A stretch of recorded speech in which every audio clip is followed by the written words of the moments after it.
campus safety. But this isn't gas, this isn't the Genocide Awareness Project. There's no genocide stickers. And my understanding was that we weren't allowed to set up that exhibit. No, but I mean, the pictures are fairly graphic, and that's what we have a problem with, right? That's one of the problems. Sure, but there's no policies governing what can or cannot be shown on public spaces on a university campus. Right, well, I think what we'd appreciate is for you guys to have a conversation with us about whether or not this is appropriate. And just kind of based on what I'm saying. On what basis, though? We're following campus policies. We're well within our rights to do this. This is a public space on campus. We pay tuition here. There's no policies governing. I think the question is that are the images, the potential for the images to elicit a strong emotional response from students here on campus? And on that basis, the question is it appropriate to have them visually displayed here on campus? And I think, just based on what I'm seeing right now, it's probably inappropriate. We would have appreciated the opportunity to kind of sit down and have a conversation about doing this on campus. I appreciate that it is a public space, but it's also university property, and just displaying pictures of this nature so graphically this frankly deserves a conversation between the university and themselves as to whether or not it's appropriate. And just off the cuff, I would suggest that it is kind of graphic. But if people don't want to see it, they have the right to look away. But they don't know that you're here, right? So they're walking by and naturally they look at it, right? Because it is eye-catching.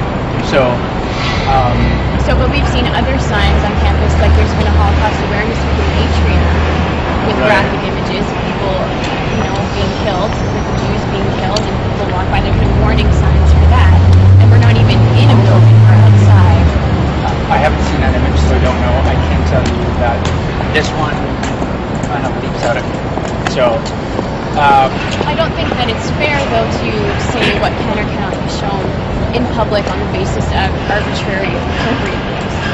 Well, I mean, it's not arbitrary. My understanding is that this type of image has, in other contexts, been basically Genocide Awareness Project has been told that these types of images are inappropriate, and that universities or public institutions are within their right to say that they shouldn't be displayed. So it's not necessarily arbitrary. Offensive to who, inappropriate to who, everything can be considered inappropriate to some. I've seen lots of sexual imagery around campus on posters and that kind of thing that I would think is inappropriate. Fair enough, but no one's bringing those to my attention. And frankly, no one's brought this to my attention, but I'm walking by and I'm seeing it. So, and as a university official, it's incumbent upon me to say, I'm not sure it's appropriate. So, well, Ryan, we'd be happy to meet with you about it, but I think that we're well within our rights to stay here today. Yeah. So we plan to be here for the day, and we can meet with you some time later. Okay, I would have appreciated the opportunity to meet before you guys did this. I think based on our last experience together, that I thought it would have been very clear that the university wanted to have a discussion about this particular graphic, these types of images. Right. So I regret that you guys didn't do that. I'll have to go back and debrief on that.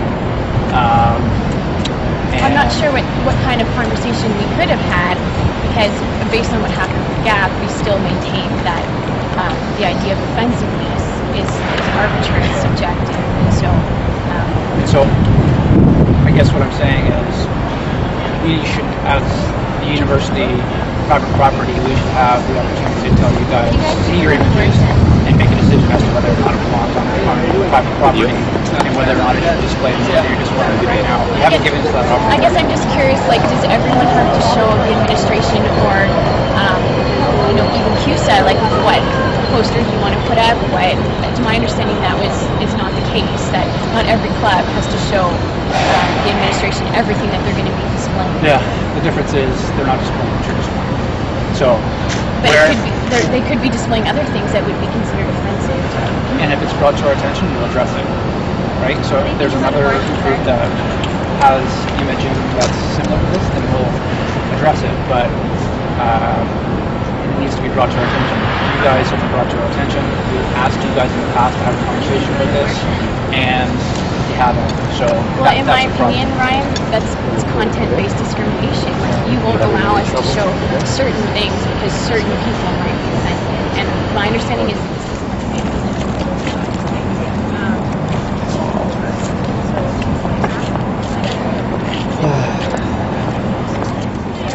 Hey guys, how's it going? how are you? Okay, so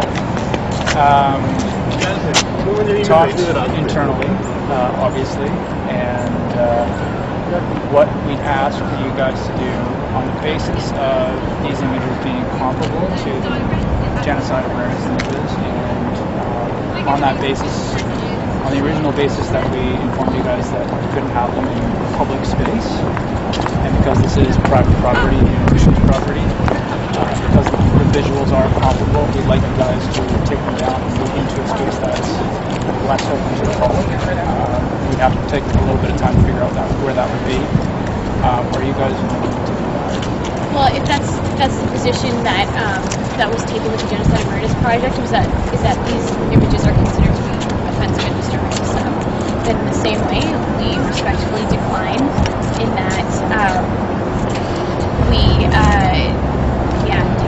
the same position we did last time, which is that everything can be considered offensive and disturbing to some. And this is content-based discrimination. We're not packing up our tuition-paying students, and this is a public space. And people have the right to look away. There's no policy governing where images can or cannot be shown. And I have to say again that this isn't the Genocide Awareness Project. And we take the same position that we did last time we had. Okay.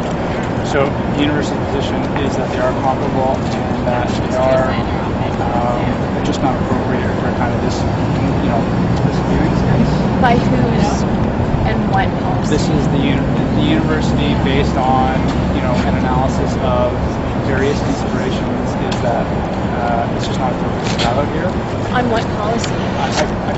The university has an obligation to manage its property. Based on policies, how are students supposed to follow the university's regulations if they're not transparent policies? I think what we're saying to you is that before we said that the images were inappropriate and that there was offensive and disturbing to some, and that people should be given the choice, and that there's a very strong policy position for that. Where? I think it's been demonstrated across the country at a number of universities where the Genocide Awareness Project has been doing, or similar images. What we're saying is that these images are comparable, similar, and that they're not appropriate in this particular space. Okay, well, I'm talking about Carleton and Carleton's policies surrounding images that can or cannot be shown in public. Right. And I don't think it's fair for the administration to decide what is comparable and what is appropriate when this whole morning we've had extremely good conversations with people who have decided out of their own choice to stop and talk to us, and people have also exercised their choice to look away from the images if they don't want to see them. And it's up to the student body to decide to look at things or to not look at things. And there's no policy governing that. And we're students, we follow university policies. We're exercising our rights to free speech here as a club. So, again, I have to respectfully decline. So, the next step will be that while you guys think that the student rights responsibility is also failing to comply with the directions of an officer. Yeah, but the failure to comply, that policy is restricted by sections 2 and 3, or sections of freedom of discussion, freedom of assembly. Yep. So I don't think it's within the legitimate duties of security of the administration that they're exercising here against us because of your freedom of discussion, freedom of assembly. Yeah. Okay. That's going good. I think that under the policy framework that is the student rights and responsibilities policy, it's very clear that as an officer in the university, I can give instructions to students to do certain things. And one of the things that within your legitimate duties, but this falls without your outside your legitimate duties. No, this is legitimate because this is private property, and as an official of the university, I'm asking you to take one.